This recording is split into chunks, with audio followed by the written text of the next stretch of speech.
Bonjour à tous, je vais faire une série de podcasts pour essayer de vous expliquer un petit peu ma théorie et donc du coup pour recevoir éventuellement vos contre-arguments, vos désaccords et pouvoir discuter avec vous. Par ailleurs, si certains ont des retours à me faire sur la qualité du contenu, dans le sens par exemple la qualité du son ou des choses comme ça, n'hésitez pas, moi ça va me permettre de pouvoir m'améliorer. Je pense que là je vais partir sur une série de 5 podcasts qui vont chacun avoir un objectif différent dans la présentation de la théorie. Là, je vais commencer par ce premier podcast en vous présentant simplement les grandes lignes de la théorie. Et je vais commencer par vous présenter 3 points qui, je pense, représentent bien la théorie et surtout sont assez simples à comprendre de prime abord et permettent d'avoir une vue d'ensemble de la théorie que je propose. Ok, donc je commence par vous présenter le premier point de ma théorie. On peut dire que c'est la première thèse. Les récompenses économiques devraient être accordées selon les mêmes principes que ceux qui servent aujourd'hui à prononcer les sanctions pénales. Donc je le répète pour que ça soit bien clair, les récompenses économiques devraient être accordées selon les mêmes principes que ceux qui servent aujourd'hui à prononcer les sanctions pénales. Alors du coup je vais un petit peu développer parce que ce premier point il peut sembler un petit peu obscur. Aujourd'hui, en matière pénale, surtout en France, c'est pas le cas partout dans le monde, mais en tout cas, la justice pénale, elle a connu une évolution au fil des siècles, et on peut dire que c'est une amélioration qui a conduit à sanctionner les individus conformément à l'utilité sociale de la peine.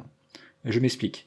Au tout début, quand on n'était pas encore vraiment dans une véritable civilisation, on était dans une logique de vendetta, c'est-à-dire que la justice pénale, ça consistait à se venger, c'est-à-dire qu'un individu causait de la souffrance à un autre individu, et bien la victime se vengeait, c'est-à-dire causait une souffrance au coupable, en tout cas à celui qui avait initié le premier un délit ou un crime, une souffrance qui pouvait être disproportionnée, il se vengeait.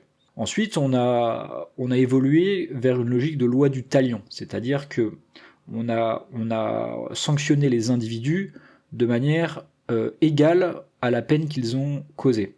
Je m'explique.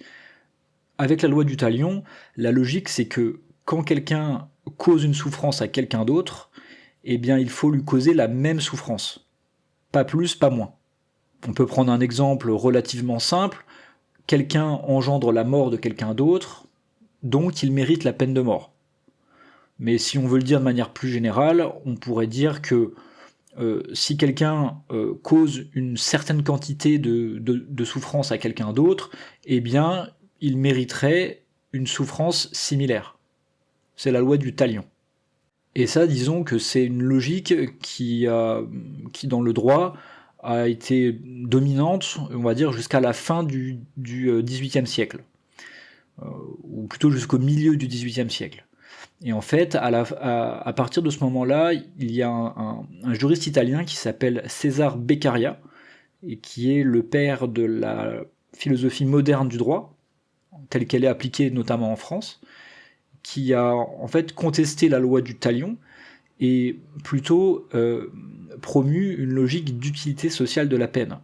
Donc, en fait, ce qu'il a dit, c'est qu'il faut rationaliser les peines, et l'idée n'est plus de causer au criminel une souffrance qui serait identique à la souffrance qu'il a lui-même causée, mais l'idée c'est plutôt de lui infliger une peine qui soit suffisante pour qu'il ne recommence pas, et qui soit également suffisante pour que ceux qui sont témoins de la peine soient eux aussi incités à ne pas agir de manière délictuelle ou criminelle, mais qu'il ne faut pas aller plus loin. C'est-à-dire qu'il ne faut pas infliger une peine au criminel qui soit supérieure à celle qui est nécessaire, c'est-à-dire à celle qui est utile socialement. En gros, pour le dire simplement, ce que nous dit César Beccaria et ce qu'il a apporté à la philosophie pénale, c'est une rationalisation, c'est-à-dire qu'il ne faut pas bêtement infliger aux délinquants et aux criminels une souffrance qui serait équivalente à celle qu'ils ont causée. Parce que lorsqu'on fait ça, on est dans une simplification qui n'a pas des conséquences utiles à la société. Donc c'est pour ça que le droit actuel fait bien une différence entre ce qu'on appelle l'assassinat, le meurtre et l'accident mortel, par exemple. Dans les 3 cas, on est bien sur un individu qui a causé la mort de quelqu'un d'autre. Pour autant, les peines sont très différentes. L'assassinat implique une peine qui est beaucoup plus élevée que le meurtre, et le meurtre implique une peine qui est également plus élevée que l'accident mortel. Et même on peut dire que l'accident mortel, en réalité, n'implique aujourd'hui pas de peine. Si l'individu cause la mort de quelqu'un d'autre, mais qu'il n'a commis aucune faute et qu'il n'avait pas d'intention de tuer une autre personne, ne sera pas condamné en l'état actuel du droit. Il peut être responsable sur le plan civil, mais pas sur le plan pénal. Bref, en tout cas, cet exemple de la distinction entre assassinat, meurtre et accident permet de comprendre cette démarche de rationalisation que la logique pénale a eue au fil des siècles. On est passé de la loi du talion, qui infligeait les peines conformément à ce qui a été causé, sans faire de distinction en fonction du contexte, par exemple, alors qu'aujourd'hui, on est dans une logique du droit pénal qui fait une distinction entre des différents événements qui ont pourtant eu pour conséquence le même effet. En l'occurrence, là, si avec mon exemple, on est dans le décès de quelqu'un. Donc tout ça pour vous dire, avec cet exemple de la différence entre assassinat, meurtre et accident mortel, on pourrait même ajouter, je crois qu'en droit français, il y a la notion de coup mortel ayant entraîné la mort sans intention de la donner. Mais je suis pas sûr que ça apporte vraiment grand-chose à la réflexion, mais en tout cas, ce que je veux vous dire, c'est que le droit pénal actuel ne prononce pas des peines en fonction de l'effet qu'il y a eu. C'est-à-dire, par exemple, la mort de quelqu'un. Il prononce des peines en fonction principalement de l'utilité sociale de la peine. On considère que lorsque quelqu'un a prémédité le meurtre de quelqu'un d'autre, c'est plus grave que lorsqu'il ne l'a pas fait. Et de la même manière, on considère que lorsque quelqu'un a engendré la mort de quelqu'un d'autre alors qu'il n'avait pas l'intention de lui donner la mort, c'est moins grave que lorsque quelqu'un a volontairement donné la mort à quelqu'un d'autre. Et donc ça implique des peines plus ou moins élevées. Et très concrètement, par exemple, lorsqu'on met une peine moins élevée pour quelque chose de moins grave, ça permet notamment la réinsertion du condamné, plutôt que de le laisser croupir en prison avec un coût pour la société qui peut être très élevé. Donc pour résumer, la logique pénale, elle a évolué au fil des siècles et elle s'est de plus en plus dirigée vers une logique de civilisation, de rationalisation, c'est-à-dire d'une maximisation de la satisfaction du bien-être de la population. Il s'agit à la fois d'éviter que les individus commettent des crimes et des délits, et en même temps, il s'agit de prononcer des peines qui soient suffisantes, mais pas excessives, pour les condamnés, de manière à ce qu'ils puissent notamment se réinsérer dans la société. Et cette démarche de rationalisation des sanctions pénales par l'utilité sociale de la peine, elle s'observe très concrètement par un taux de criminalité bas et en même temps par une population carcérale basse. C'est-à-dire que plus un pays est performant pour appliquer cette logique pénale d'utilité sociale de la peine, plus on observe à la fois un taux de criminalité bas et une population carcérale basse. La France, elle est plutôt un bon exemple. On peut débattre sur le fait qu'il y a quand même une forme d'insécurité en France et une population carcérale de plus en plus élevée. Pour autant, quand on compare aux autres pays du monde, la France fait plutôt partie des pays qui ont à la fois une basse criminalité et une population carcérale assez basse, même s'il y a des pays qui sont bien mieux lotis que nous à ce sujet. Et à l'inverse, on a des exemples d'États qui sont bien moins dans cette logique d'utilité sociale de la peine, beaucoup de pays pauvres, mais aussi des pays développés. Par exemple, les États-Unis, ils ont à la fois un taux de criminalité élevé et une population carcérale élevée. Donc ils sont beaucoup moins dans cette logique de rationalisation de la justice pénale. Et donc on en arrive du coup à ce premier point, à ce premier élément de ma théorie, c'est que malheureusement, selon moi, les récompenses économiques, elles sont aujourd'hui largement accordées dans une logique proche de ce qu'on avait en matière pénale avec la loi du talion. C'est-à-dire qu'on n'a pas fait encore cette démarche de rationalisation des récompenses économiques. Beaucoup de pays comme la France ont déjà fait cette rationalisation en matière pénale, mais ne l'ont pas encore fait en matière économique. Je m'explique. Les récompenses économiques, c'est-à-dire les revenus des individus, pour faire très simple, sont aujourd'hui accordées principalement selon la logique du marché libre. Il faudrait le nuancer un petit peu, parce qu'évidemment, tous les États à l'heure actuelle utilisent des impôts, réglementent dans certains cas le marché libre, donc en fait on a des marchés qui ne sont pas toujours entièrement libres, mais globalement, on est quand même dans cette logique où le revenu des individus provient de la vente des marchandises qu'ils ont produites en choisissant quelles marchandises produire, et qu'ils ont vendues à des consommateurs qui ont eux-mêmes choisi d'acheter ces marchandises-là. Donc on est dans une logique globale de marché libre, même si on peut nuancer cela dans la mesure où, premièrement, il y a des réglementations qui nuancent un petit peu l'existence du marché libre, et au-delà de ça, il y a des impôts, notamment des impôts sur le revenu, qui nuancent le fait que les individus seraient propriétaires du revenu généré par la vente des marchandises qu'ils produisent.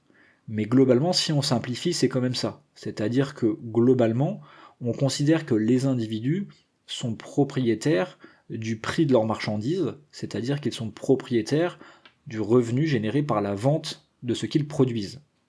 Et donc c'est pour ça que je dis qu'on est dans une logique de loi du talion appliquée à l'économie, c'est-à-dire que les individus dans le domaine économique sont récompensés en fonction du bien-être qu'ils ont causé à autrui. Puisque dans un marché libre, le prix des marchandises est intimement lié à l'utilité que ces marchandises apportent aux consommateurs. C'est-à-dire que lorsqu'un consommateur décide d'acheter une marchandise à un prix donné, c'est parce qu'il considère que cette marchandise lui apportera un bien-être supérieur au prix qu'il va payer.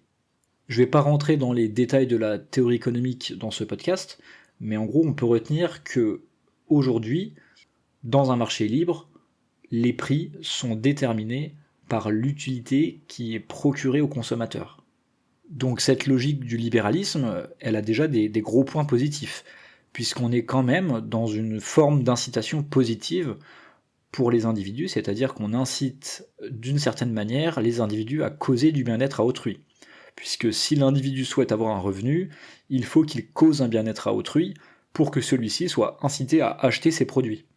Donc, comme lorsqu'il y a eu le passage de la vendetta à la loi du talion en matière pénale, on peut dire que l'arrivée du libéralisme est aussi un progrès civilisationnel dans la mesure où on est passé d'une logique par exemple de l'Ancien Régime où les individus pouvaient obtenir un revenu totalement décorrélé du bien-être qu'ils ont apporté aux autres, par exemple les nobles qui bénéficiaient de certains privilèges, notamment des privilèges fiscaux, et on est donc passé à une logique où le revenu des individus est lié à ce qu'ils apportent aux autres. Donc ça, c'est quand même un gros point positif du libéralisme qu'il faut conserver.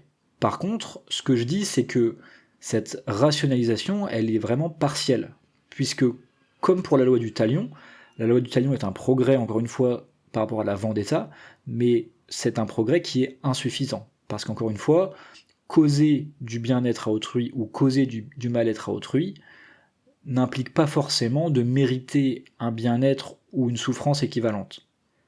Parce que ce n'est pas rationnel. Parfois, causer du bien-être à autrui, notamment par l'intermédiaire de ces marchandises, n'implique pas de recevoir un bien-être équivalent pour assurer l'utilité sociale de la récompense. Prenons l'exemple des footballeurs professionnels. Les footballeurs professionnels, pas tous évidemment, mais une bonne partie, gagnent énormément d'argent, qui se compte en centaines de milliers d'euros par an, voire en dizaines de millions, voire en centaines de millions d'euros par an. Et ces revenus qui sont générés par les footballeurs professionnels sont effectivement liés à l'utilité qu'ils ont apportée aux autres, puisque c'est bien des individus qui décident d'acheter des maillots, qui décident d'acheter des places pour aller voir des matchs de foot ou des abonnements en télévision pour pouvoir voir des matchs de foot, parce qu'ils considèrent que c'est quelque chose qui leur apporte une satisfaction importante, parce qu'ils apprécient énormément ce sport, parce qu'ils sont des supporters, etc. Donc on a bien un lien entre les revenus des footballeurs et l'utilité qu'ils apportent aux autres. En revanche, la question c'est, est-ce qu'on est dans une logique où cette récompense est utile socialement et est-ce qu'elle est nécessaire?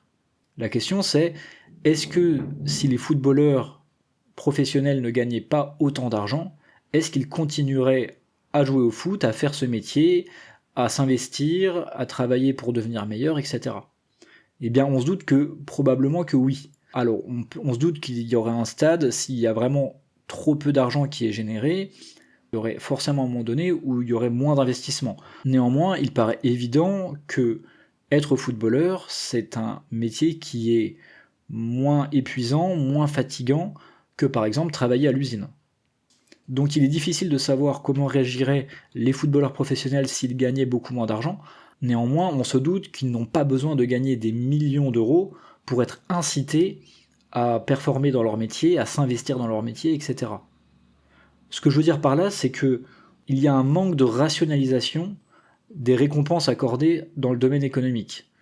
Parce que les individus reçoivent un revenu qui est lié au bien-être qu'ils ont causé effectivement, et non pas à la récompense qui est nécessaire pour qu'ils perdurent dans leur comportement utile socialement, pour qu'ils continuent de produire des marchandises utiles à la société, etc.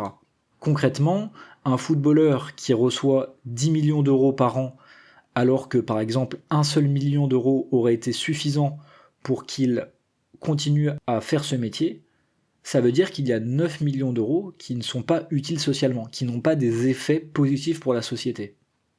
Donc en fait, quand moi je dis que les récompenses économiques devraient être accordées selon les mêmes principes que ceux qui servent aujourd'hui à prononcer des sanctions pénales, je dis simplement qu'il faudrait que les revenus des individus soient liés aux effets positifs que ces revenus peuvent avoir.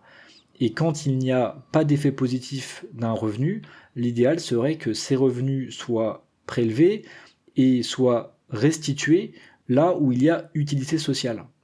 En gros, ce que je dis, c'est qu'en matière pénale, on est passé d'une logique de loi du talion à l'utilité sociale de la peine, alors qu'en matière économique, on n'est pas encore passé de la loi du talion à la logique d'utilité sociale de la récompense, et plus particulièrement à l'utilité sociale du revenu. Et ce que je veux démontrer, c'est qu'il n'y a aucune justification, que ça soit éthique ou logique, de ne pas avoir fait aussi cette bascule en économie. En réalité, il n'y a aucun argument valide qui justifierait que la justice pénale ait évolué dans un sens de la rationalisation, de la civilisation, et que cela ne devrait pas être le cas aussi pour l'économie et pour les récompenses. Donc je vais passer au deuxième point, mais avant de passer au deuxième point, je vais répéter encore à nouveau mon premier point. Donc le premier point, c'était les récompenses économiques devraient être accordées selon les mêmes principes que ceux qui servent aujourd'hui à prononcer des sanctions pénales. En gros, ce que j'ai essayé de défendre là, et ce que je continuerai à défendre dans les prochains podcasts, c'est que les récompenses économiques, et notamment les revenus, devraient être accordés aux individus en fonction de l'utilité sociale de la récompense. Comme c'est le cas pour la matière pénale, où les sanctions sont prononcées en fonction de leur utilité sociale. Maintenant, on passe à mon deuxième point. Mon deuxième point, c'est le suivant. Contrairement à ce que prétend l'approche libérale, ni le mérite, ni la propriété privée ne peuvent se fonder sur ce que l'individu a causé. Cela ne serait ni éthique, ni logique. Donc je rappelle que l'approche libérale, elle préconise de récompenser les individus en fonction de ce qu'ils ont causé. C'est-à-dire que si un individu cause du bien-être à autrui, c'est normal qu'il reçoive d'autrui également du bien-être. Pour l'approche libérale, il est légitime et il est juste que les individus reçoivent un revenu égal au bien-être qu'ils ont causé à autrui.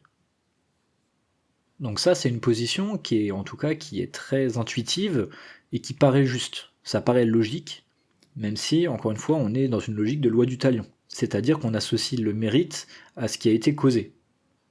Mais je vais essayer de vous montrer qu'il y a des problèmes logiques. En tout cas, moi, j'observe des problèmes logiques dans cette définition du mérite. Là, ici, je parle du mérite, mais d'ailleurs, on pourrait aussi parler de propriété privée, qui n'est que l'application d'une certaine conception du mérite à l'économie. C'est parce que les libéraux considèrent que les individus méritent d'obtenir un bien-être équivalent à celui qu'ils ont causé, qu'ils considèrent qu'il est logique que l'individu ait propriété sur le prix de ces marchandises, c'est-à-dire sur le revenu généré par la vente de ces marchandises, particulièrement si la transaction se réalise dans un marché libre. Donc j'en reviens au problème de logique que j'ai identifié. Et n'hésitez pas encore une fois à me dire dans les commentaires si vous trouvez qu'il y a une faute également logique dans mon contre-argument par exemple. Si A cause B, mais que A est lui-même causé par C, alors ça veut dire que C cause B. Je répète, si A cause B, mais que A est causé par C, alors C cause B. Ce que je veux dire par là, c'est que si un individu cause un effet, mais que cet individu est lui-même causé par une autre chose, ou notamment par un autre individu, alors cet autre individu est aussi la cause de l'effet en question. Je vais vous donner un exemple très simple. Tous les individus sont causés par leurs parents, c'est-à-dire que sans l'existence de leurs parents, et sans la décision de leurs parents d'avoir un enfant, ils n'auraient pas existé. Donc tous les individus sont causés par d'autres individus, en l'occurrence leurs parents.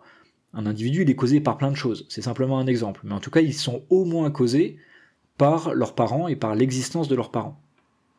Donc quand on dit qu'un individu a causé telle chose, on pourrait tout à fait remonter la chaîne de la causalité et dire qu'en réalité, c'est les parents qui ont causé cet événement. Donc il y a des problèmes logiques à mon sens quand on dit que tel individu a causé telle chose, puisqu'en réalité on devrait remonter la chaîne de causalité et ça n'a pas de fin, parce que les parents sont eux-mêmes causés par d'autres choses. On pourrait aussi prendre en compte par exemple l'éducation, les professeurs. Un professeur participe à la construction d'un individu et du coup pourrait au moins en partie considérer qu'il est aussi la cause de ce que son élève causera dans le futur. Je vais vous donner un exemple plus concret que je prends souvent et que j'aime beaucoup. Je pense que tout le monde connaît Jeff Bezos, qui est le patron d'Amazon, qui est multimilliardaire, qui est probablement dans le top 3 des personnes les plus riches à l'heure actuelle. Je crois que sa fortune, elle est au-dessus de 200 milliards.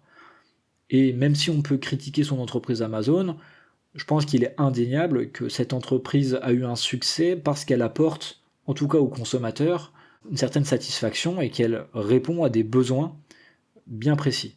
Donc les libéraux peuvent dire, et c'est en partie à juste titre, que les milliards de Jeff Bezos sont en bonne partie liés au bien-être qu'il a apporté aux consommateurs. Et donc les libéraux pourraient justifier les milliards de Jeff Bezos en disant que Jeff Bezos a causé énormément de satisfaction à la société et que ces milliards ne sont que la contrepartie de ce qu'il a apporté. Mais le gros problème, lorsqu'on base la propriété privée sur la causalité, c'est encore une fois qu'on peut toujours remonter la chaîne de la causalité et que d'autres individus pourraient revendiquer propriété sur ce qu'un individu aura produit en bout de chaîne en disant qu'il a participé à générer le bien-être en question. Jeff Bezos, il a été élevé par un père adoptif qui s'appelle Miguel Bezos. Mais en réalité, son père biologique, il s'appelle Ted Jorgensen. C'est une histoire vraie, hein, vous pouvez regarder sur internet, c'est vraiment ce qui s'est passé. En fait, Ted Jorgensen, il a eu un enfant, Jeff Bezos, mais il l'a abandonné soit à la naissance, soit dans les premières années, je ne me rappelle plus exactement. En tout cas, il l'a abandonné. Pour autant, est-ce qu'on peut nier que Ted Jorgensen a causé Jeff Bezos et donc a également causé Amazon? C'est-à-dire que si Ted Jorgensen n'avait pas existé, Jeff Bezos n'aurait pas existé, et donc Amazon n'aurait pas existé. Donc il est logiquement juste de dire que Ted Jorgensen a causé Amazon, et donc il est logiquement juste de dire que Ted Jorgensen a causé un bien-être énorme à la société. Pour autant, on se rend bien compte qu'il serait absurde de récompenser Ted Jorgensen pour ça. Il a juste simplement pris la décision de faire un enfant, il a pris ensuite la décision de ne pas s'occuper de son enfant, et il semble complètement absurde sur le plan logique de dire que Ted Jorgensen aurait un droit de propriété sur la fortune de Jeff Bezos. En tout cas, ce que je veux vous dire ici, c'est qu'on ne peut pas définir la propriété privée par ce qu'un individu aurait causé, parce qu'un individu est toujours lui-même causé par d'autres choses, par la nature et aussi par d'autres individus, ses parents, ses professeurs, etc. et qu'on pourrait toujours remonter la chaîne de causalité et trouver d'autres copropriétaires de la richesse d'un individu. Donc en fait, ce que je veux vous dire ici, c'est qu'il y a des problèmes logiques importants qui empêchent de définir la propriété par la causalité, parce qu'un individu aurait causé. On ne peut pas dire un individu est propriétaire de telle chose parce qu'il a causé telle chose. Donc on a un problème logique à définir la propriété privée et le mérite par la causalité, mais je vais essayer de vous montrer qu'on a aussi un problème éthique. Pour ça, je vais revenir sur un exemple que j'ai pris en début du podcast, avec le fait de causer la mort de quelqu'un. Et j'avais mentionné l'accident mortel. Dans un accident mortel, l'individu qui est cause de cet accident est cause de la mort de la personne. Donc en fait, si on définit le mérite à partir de ce qu'un individu a causé, cela signifie que quand quelqu'un cause la mort de quelqu'un d'autre, il devrait être puni très gravement, si on simplifie presque avec la peine de mort. Tu as causé la mort de quelqu'un, on doit te causer la mort. Mais dans l'accident mortel, est-ce que ça serait pas éthiquement un énorme problème de condamner à mort quelqu'un alors qu'il n'avait aucune intention de donner la mort et qu'il n'a commis aucune faute? Je rappelle le cas d'un accident, admettons, vous êtes en voiture, vous ne faites aucune erreur de conduite, vous n'avez aucune intention de tuer personne, vous n'avez pas consommé d'alcool, vous ne roulez pas à une vitesse excessive, mais quelqu'un se jette sous vos roues. Admettons, un enfant est en train de jouer sur le bord de la route et trébuche ou traverse la route sans regarder et vous l'écrasez. Vous avez bien causé sa mort, c'est-à-dire que si vous n'aviez pas existé, l'enfant serait vivant. Pour autant, est-ce que vous méritez une condamnation pour homicide? Il paraît évident que non. C'est purement accidentel et la peine n'aurait aucune utilité sociale pour le coup. C'est-à-dire qu'elle ne permettrait pas à l'individu d'agir différemment dans le futur et elle n'aurait aucune utilité pour les témoins dans la mesure où informer les gens que l'on punit les accidents, ça ne leur permet pas de mieux agir dans le futur. Ça va peut-être les inciter à ne pas prendre la voiture, dans le pire des cas, mais c'est pas un effet spécialement utile pour la société d'inciter les gens à ne pas prendre la voiture. Ce qu'on veut, c'est inciter les gens à ne pas conduire trop vite, à ne pas consommer de drogue avant de conduire, à faire attention aux erreurs de conduite, au respect du code de la route, etc. Mais inciter les gens à ne pas avoir d'accident, au sens de faits purement accidentels qui ne sont pas liés à la faute de quelqu'un, ni à l'intention de quelqu'un, c'est purement inutile. Donc ce que je veux vous dire, c'est que éthiquement, si on dit que les individus méritent ce qu'ils causent, cela mènerait normalement à condamner des gens pour des faits purement accidentels, sans qu'ils n'aient commis aucune faute et sans qu'ils n'aient eu aucune intention de faire du mal à autrui. Donc en fait, ce que j'essaie de défendre, c'est qu'il n'est éthiquement et logiquement pas possible de définir le mérite et la propriété parce que l'individu aurait causé. J'en arrive au troisième point de ma théorie, qui est le point suivant. L'exploitation existe, mais pas sous la forme que Marx décrivait. Je rappelle que l'exploitation, le concept général d'exploitation, c'est un concept qui décrit un transfert de propriété illégitime entre deux personnes, malgré qu'il n'y ait pas de vol ni de coercition explicite. Donc il y a un échange volontaire, il y a un consentement, mais malgré tout, ce concept décrit ou prétend qu'il peut y avoir une expropriation illégitime malgré ce contexte de consentement formel. Ce que je défends, c'est que Marx a fait deux erreurs dans sa manière de décrire le concept d'exploitation. Tout d'abord, sa première erreur, c'est de considérer que le prix d'une marchandise serait égal au travail socialement nécessaire à sa production. En réalité, cette théorie, elle a quand même été très fragilisée par l'arrivée de la théorie néoclassique, c'est une théorie qui a émergé une vingtaine d'années après la mort de Marx, et elle est toujours dominante dans l'économie actuelle, et explique que les prix sont plutôt déterminés à la fois par l'utilité marginale de la marchandise en question, et par le coût marginal de la marchandise en question. Et donc si on reprend l'idée de Marx que, en dernière instance, un coût est toujours du travail, alors on peut dire que le prix d'une marchandise est déterminé par le travail marginal nécessaire à sa production. Mais donc du coup, le travail marginal, c'est pas le travail socialement nécessaire. Marx, il le définissait comme le travail moyen nécessaire dans la société pour produire la marchandise en question. Mais le travail marginal, ce n'est pas ça. Le travail marginal, ce n'est pas le travail moyen. Donc ça, c'est la première erreur de Marx. Le prix des marchandises est déterminé par le travail marginal et non pas par le travail moyen ou le travail socialement nécessaire. Mais selon moi, c'est pas la plus grosse erreur. La plus grosse erreur qu'il ait faite, c'est la deuxième erreur dont je vais vous parler, qui est de considérer, comme les libéraux, que la propriété privée porterait sur ce que l'individu a causé. Parce qu'en fait, le raisonnement de Marx, c'est exactement le même que le raisonnement des libéraux. Ils considèrent que les individus ont propriété sur ce qu'ils ont causé. Je m'explique. En fait, Marx, il dit, le prix des marchandises est déterminé par le travail, et plus particulièrement le travail socialement nécessaire à la production, mais je vais simplifier en disant le travail. Donc cela serait les travailleurs, et plus particulièrement les salariés, qui mériteraient la totalité du prix de la marchandise. Donc on est bien dans une logique de lier la propriété privée à ce que les individus ont causé. On est dans la même logique que la logique des libéraux, qui consiste à dire que les individus méritent ce qu'ils ont causé, donc ils méritent le bien-être qu'ils causent, donc ils méritent un revenu équivalent à l'utilité qu'ils ont apportée aux autres. Eh bien Marx, il dit grosso modo la même chose, mais sous l'angle du travail, en disant les salariés, via leur travail, déterminent le prix des marchandises, donc ils méritent de recevoir la totalité du prix de ces marchandises. Les salariés causent le prix des marchandises, donc ils mériteraient de recevoir le revenu lié à la vente de ces marchandises, et non le capitaliste. Ça, c'est la logique de Marx.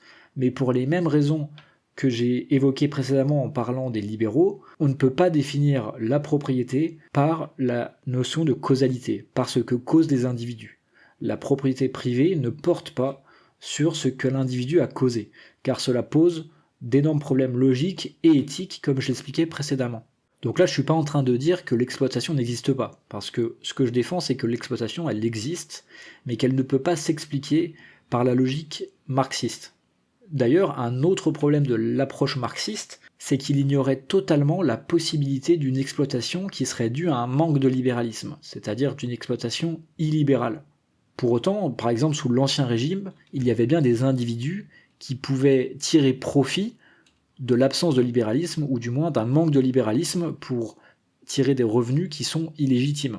Par exemple, un individu qui profite de l'absence de concurrence, ou disons de l'impossibilité pour les autres individus de lui faire concurrence, notamment via la logique à l'époque des corporations, des guildes, etc., eh bien il pouvait très bien tirer un revenu illégitime, malgré le fait qu'il y ait un consentement à l'échange, c'est-à-dire qu'il y avait bien des consommateurs qui achetaient volontairement ces marchandises, les marchandises produites, mais le producteur en question profitait de manière illégitime d'un manque de libéralisme pour avoir un revenu supérieur à ce qu'il mériterait de recevoir. En tout cas, Marx n'a pas du tout défendu l'existence d'une exploitation qui serait due à un manque de libéralisme. C'est d'ailleurs pour ça qu'il a proposé le communisme, et le communisme, c'est en opposition radicale avec le marché libre, avec le libéralisme. Donc c'est bien la preuve qu'il n'a pas du tout intégré l'hypothèse d'une exploitation illibérale, sinon il aurait cherché à préserver le libéralisme pour ses qualités. Et c'est ce que je défends. Moi je défends que le libéralisme permet de faire disparaître une certaine forme d'exploitation, qui est l'exploitation illibérale. Je considère que la disparition de l'Ancien Régime grâce au libéralisme a permis de faire disparaître certains transferts de propriété illégitimes, qui se faisaient d'ailleurs à l'époque au détriment de la bourgeoisie et au profit de la noblesse. Et le deuxième problème dans l'approche marxiste de l'exploitation, c'est que Marx se focalisait sur l'exploitation capitaliste. Pour lui, la seule exploitation qui existait, c'était l'exploitation des capitalistes sur les salariés. Donc en fait, il ne prenait pas en compte l'exploitation illibérale, comme je l'ai dit, mais il ne prenait pas non plus en compte l'exploitation libérale. Il prenait en compte seulement une forme particulière d'exploitation libérale, c'est-à-dire l'exploitation capitaliste, portant sur l'échange entre les capitalistes et les salariés. Mais en gros, pour lui, le libéralisme non capitaliste, c'est-à-dire les échanges volontaires entre des individus qui ne sont ni capitalistes ni salariés, c'était une forme d'échange tout à fait acceptable et qui était dépourvue d'exploitation. Et moi, ce que je défends dans ma théorie, ce que j'essaie de démontrer, c'est qu'il existe une exploitation libérale au sens large, qui ne se limite pas spécialement à l'exploitation capitaliste, et qui permet, dans un marché libre, à certains individus d'obtenir un revenu supérieur à celui qu'ils devraient recevoir, c'est-à-dire à leur propriété privée. Et réciproquement, cela implique que certains individus sont expropriés de leur propriété privée, malgré le consentement à l'échange, malgré l'échange volontaire. Et c'est pas le sujet de ce podcast, mais en gros, ce que j'essaie de proposer en termes de solutions, c'est de faire en sorte à la fois de préserver le libéralisme pour ses qualités en matière de réduction de l'exploitation illibérale, mais en même temps de proposer des solutions pour faire en sorte que l'exploitation libérale, elle aussi, elle disparaisse. En tout cas, pour répéter mon troisième et dernier point, je défends que l'exploitation existe, mais pas sous sa forme marxiste.